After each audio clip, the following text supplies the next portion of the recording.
Hey, Mr. Ramos here, sharing some ancient history one nugget at a time.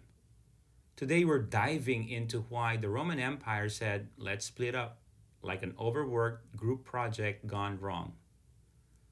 So imagine running a group project with 50 classmates, half of whom don't do their work, and the other half are fighting over snacks. That was kinda like the Roman Empire by AD 285, just way more dramatic.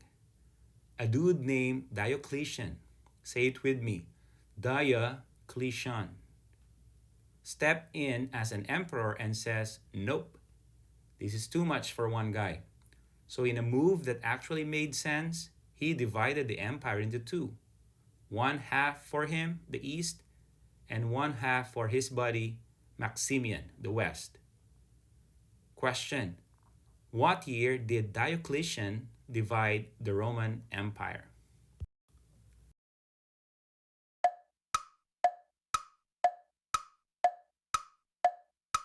So Diocletian and Maximian were just doing it out.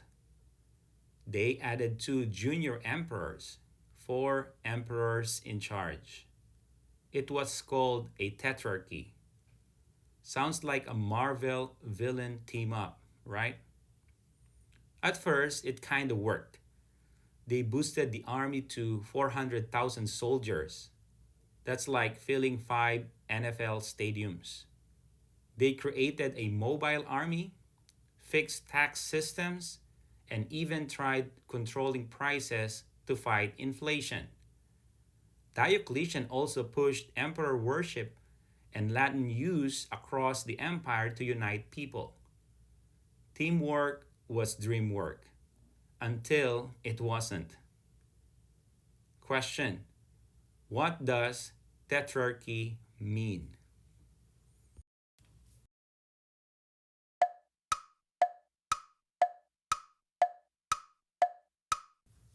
Now enter Constantine, a name so important they literally named a city after him.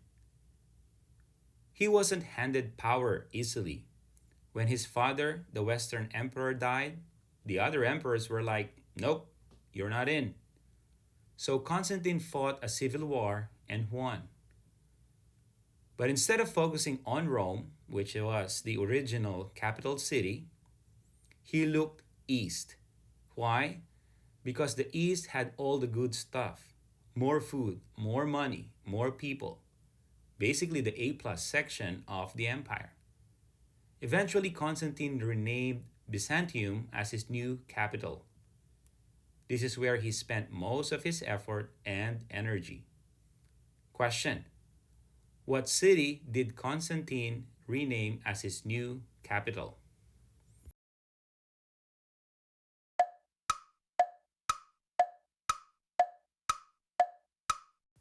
Constantine renamed Byzantium as Constantinople, now called Istanbul, by the way.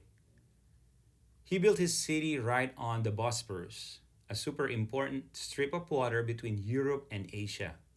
Pretty smart move.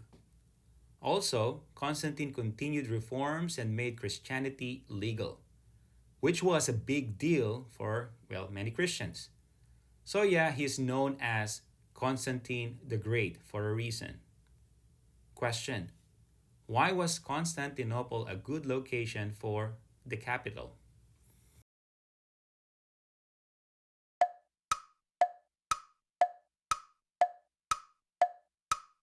Now, Constantine was great.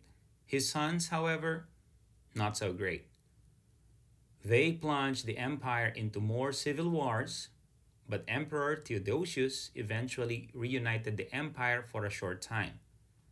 Still, when he died in AD 395, the split between the East and the West became permanent. The Eastern Roman Empire thrived and became what we later call the Byzantine Empire, and we will get to know more about this later. The West, well, spoiler alert, not so lucky. Let's review what we covered so far. Number one, what year did Diocletian divide the empire? Number two, What is a tetrarchy? Number 3, which city did Constantine rename Constantinople? Number 4, why was Constantinople important? And number 5, after whose death did the empire split permanently?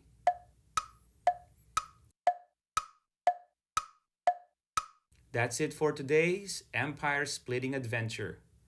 I'm Mr. Ramos, helping you make sense of history one nugget at a time.